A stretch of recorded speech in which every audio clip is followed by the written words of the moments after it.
70 anos depois do surgimento do Clube da Madrugada, é muito importante a gente retomar as discussões sobre as origens do movimento, suas motivações e suas consequências. O que se sabe sobre o Clube da Madrugada até hoje decorre em grande parte daquilo que foi testemunho, que foi palavra, olhar, perspectiva dos próprios atores do movimento, dos principais intelectuais e artistas que escreveram também a sua memória sobre o Clube da Madrugada, como foi o caso do Jorge Tuffi, um dos principais representantes do movimento, que registrou as suas impressões sobre aquele período, sobre aquele momento de organização de artistas, intelectuais, pensadores, interessados em refletir sobre a cultura, a história, a literatura e a sociedade, especialmente amazonense, amazônica, na década de 1950, quando o clube é instituído a partir de 1954. O surgimento do Clube da Madrugada coincidiu com um momento muito específico do pós-Segunda Guerra Mundial, que foi um momento de desejo de articulação entre todos os povos, né? Pelo desejo de paz, pelo desejo de uma linguagem em comum nas artes. Embora o clube tenha sido fundado oficialmente no ano de 1954, que pelo menos uma década antes já havia uma prática, né, entre jovens de uma classe média local de se reunir a partir de grupos, agremiações literárias. Que eram conduzidas pelo poeta Anísio Melo, que também era pintor, artista visual, e nesse momento então essas agremiações começam a se reunir e elaborar pequenos jornais escolares, né? Faziam saraus, promoviam discussões sobre literatura, né? Leitura de poesia, etc. Então todas essas ações, né? Os seminários haviam debates, conferências, tudo isso tinha um caráter acentuadamente libertário, e isso faz do grupo um movimento artístico e literário típico do século XX. Isso nos anos 40 já, né, já há registros, e alguns participantes do Clube da Madrugada também integravam esse tipo de movimentação uma década antes, mas ainda de forma fragmentar. O que acontece nos anos 50 é que, de alguma maneira, há uma maior concentração e uma certa organização, né, mais visível, que leva ao estabelecimento de um movimento, daí por diante. Quando você vai ver os representantes ali do início do Clube da Madrugada, você encontra sujeitos ligados a essa classe de profissionais liberais, alguns estudantes universitários, filhos de uma classe de comerciantes ou de empresários de um poder aquisitivo ainda não elevado, professores, né, intelectuais desse circuito, vamos dizer assim, liberal.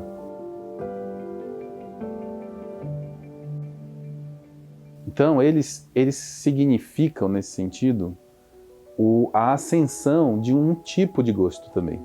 Um tipo de gosto que não se via representado ainda, nem por aquela movimentação cultural de caráter mais popular, mas também não se viam alinhados àquele gosto cultural com sabor de decadência, advindo ainda, né, de um período anterior, do período do ciclo da borracha. Então eles são os criadores, vamos dizer assim, aqueles que catalisam o gosto estético, cultural, artístico dessa classe ascendente e criam a manifestação para a fruição, para o aproveitamento dessa classe dentro da sua ótica estética.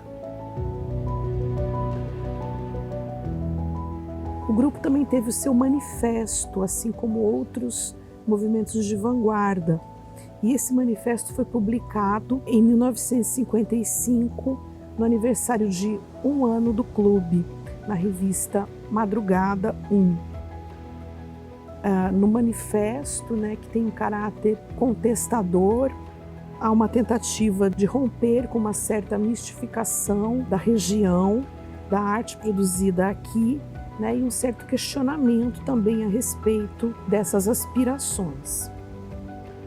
Algumas outras características a gente vai poder notar também, como o aspecto boêmio do clube, né? Porque a boemia ela está associada ao movimento de resistência contra os parâmetros mais burgueses e mais formais nos aspectos artísticos e literários. Então, nesse sentido, o clube também é influenciado por essa característica.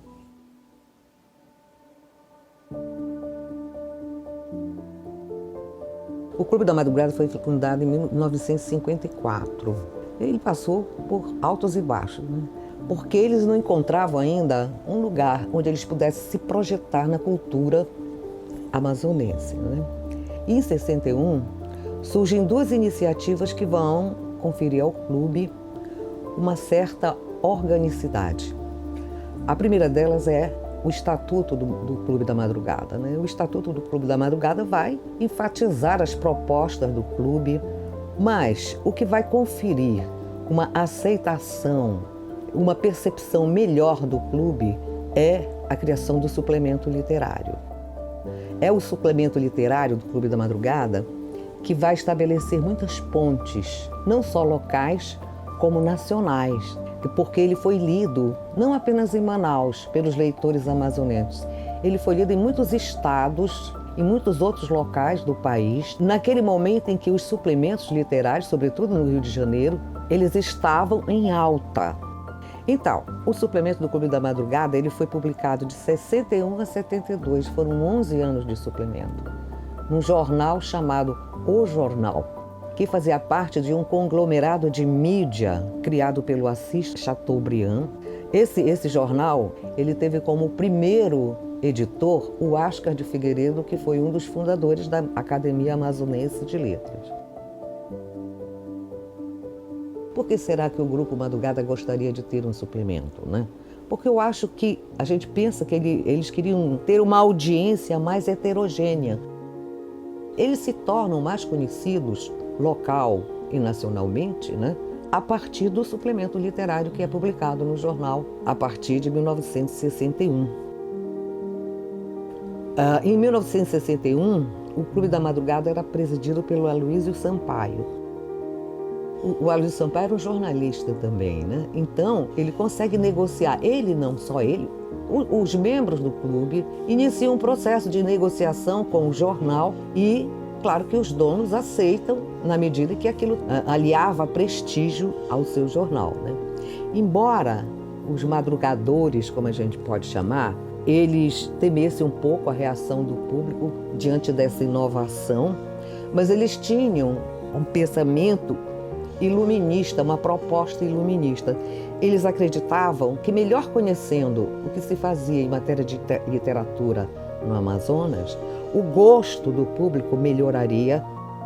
Além do que, com o suplemento literário, os amazonenses estariam diante do consumo de um bem simbólico, que era a literatura, que poderia estar ao alcance de todos, né?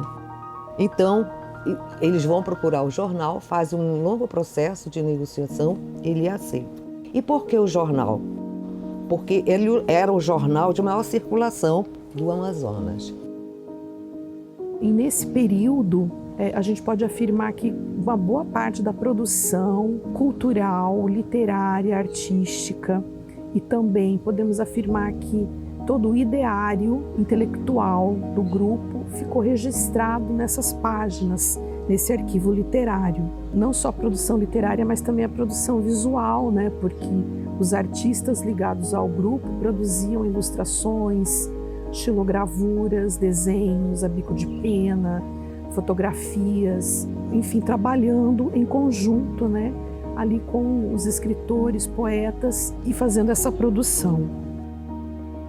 Então, nesse sentido de abrigar, né, os artistas plásticos, nós temos coisas muito interessantes nas páginas do suplemento Madrugada, tá? Muitos artistas vão integrar o grupo. Eles vão conferir a página, né? Muitos vão publicar suas obras no suplemento. eles vão conferir à página um outro visual, uma outra coisa, um diálogo não só com a literatura, mas também com as artes plásticas, sobretudo as artes plásticas amazonenses.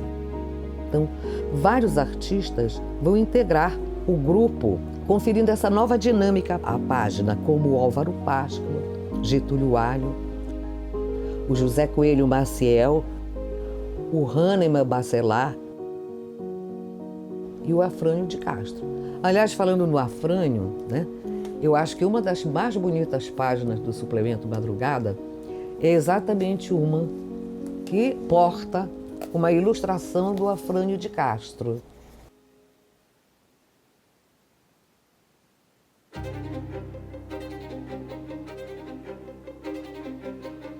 Falando um pouco do perfil ideológico do clube, nós poderíamos mencionar que o clube se aproxima de uma característica anarco-comunista. Como seria isso, né? Seria uma junção entre os aspectos mais socialistas e também uma junção de sistemas que tenta estabelecer uma negação de qualquer tipo de autoritarismo, que busca uma estrutura social que não exerça coação sobre os indivíduos, né? E juntamente disso, também somando uma proposta social que levasse em conta aspectos políticos, econômicos e culturais. E no âmbito cultural isso é muito importante porque nós vamos ver nitidamente que há uma aspiração de que a arte seja para todos. A arte deveria ser uma preocupação social dessa sociedade.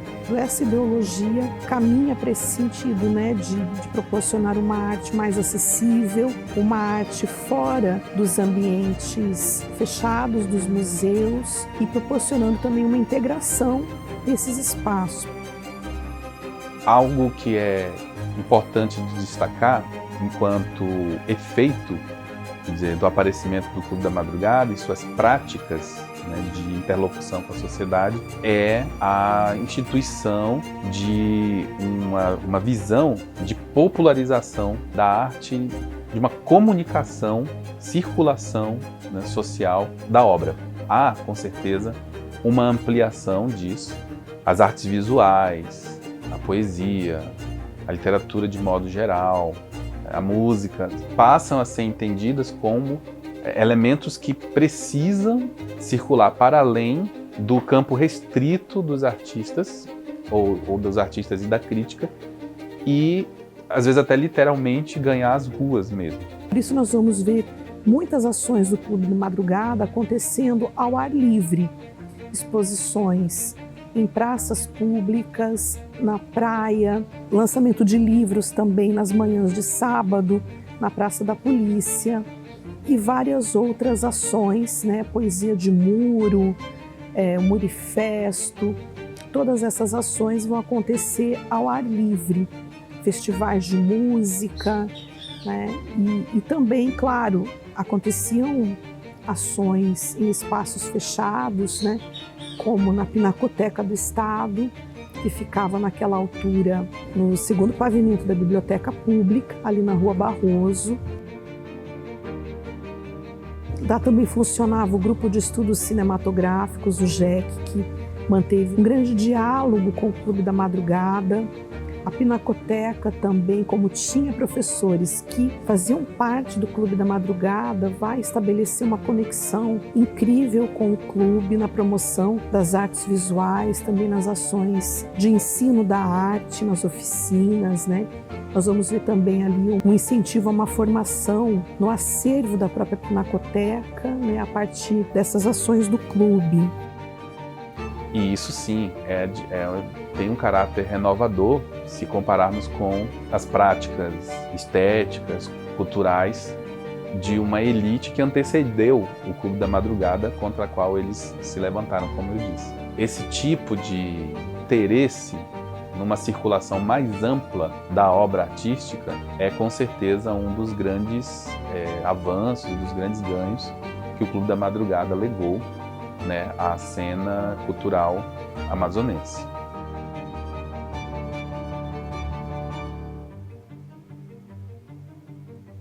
Então o clube buscou formas alternativas de promoção artística e cultural e que não dependessem de uma imposição institucional.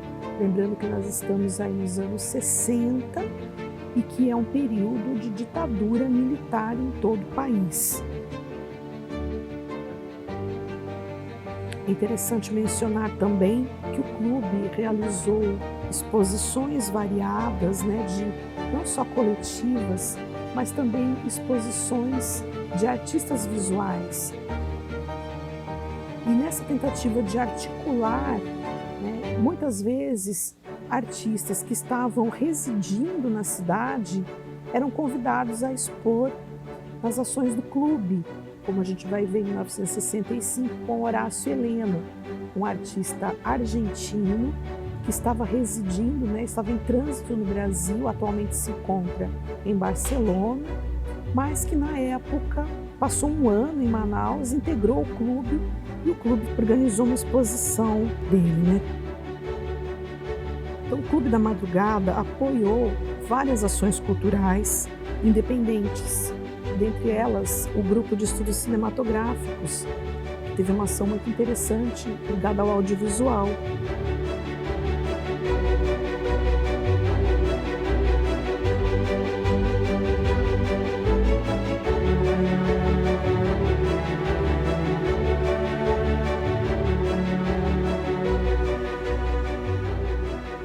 Também foi desenvolvido um programa radiofônico nos anos 60. Na Rádio Rio Mar, o programa se chamava Dimensões. A equipe era composta por Ivens Lima, Jorge Tufi, Elson Farias, Alencar Silva, Padre Luiz Ruas, Francisco Vasconcelos, Aloysio Sampaio, Carlos Gomes, que se revezavam na produção, e teve a participação feminina de Neide Gondim. Então, é necessário a gente mencionar esses diálogos estéticos estabelecidos pelo clube com essas outras instituições na cidade, destacando aí a Pinacoteca, o Estado, a Fundação Cultural.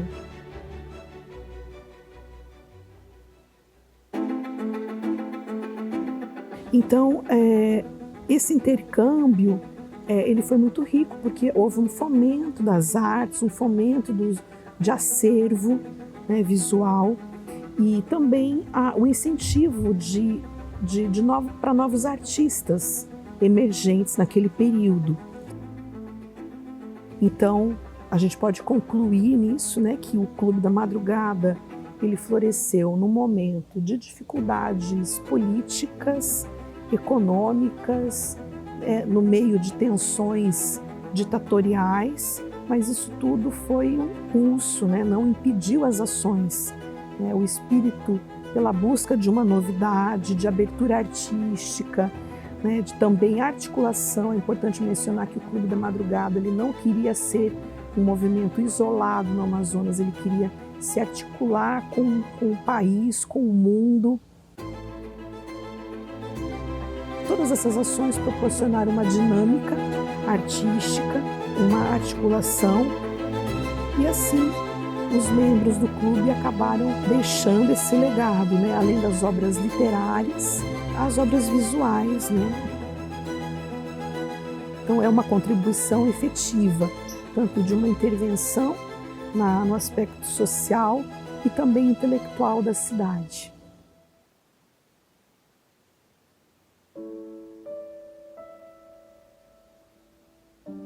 Mas há também, com o passar das 2, 3 primeiras décadas, um outro efeito. É que, a partir de certo ponto, o Clube da Madrugada também se tornou, ou passou a ser, a arte consolidada, canônica, no seu local, no caso, no Amazonas.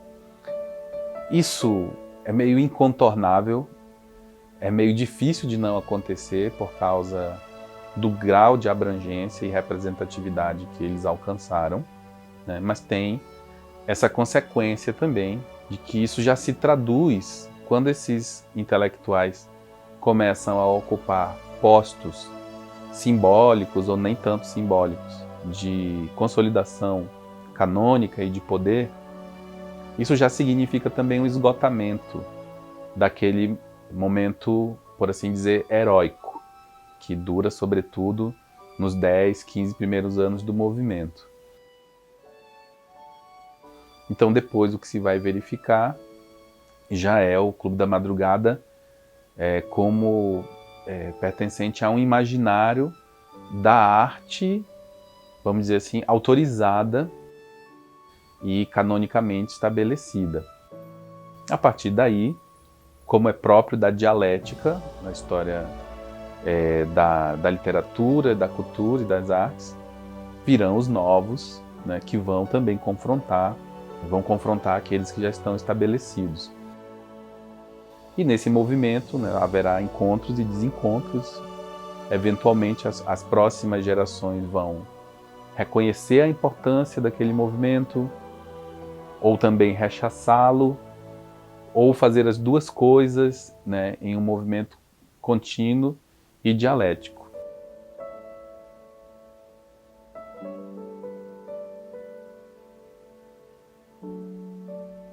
O que nos resta nesses 70 anos de perspectiva do Clube da Madrugada é pensar, além da sua importância, né, inegável, também os seus limites, os seus condicionantes, as suas motivações calcadas num plano material, histórico.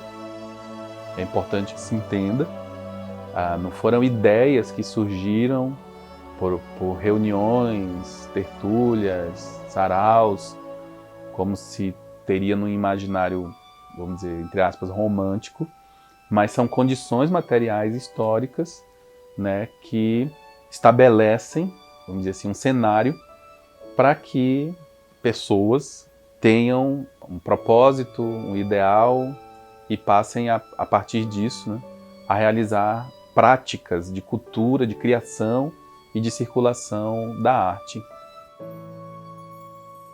Esse é o ponto em que a gente está hoje, né, tentando compreender essas motivações, né, históricas e materiais e as consequências, que também vão ser consequências históricas e materiais do estabelecimento de um importante movimento, sem dúvida nenhuma, como foi o Clube da Madrugada.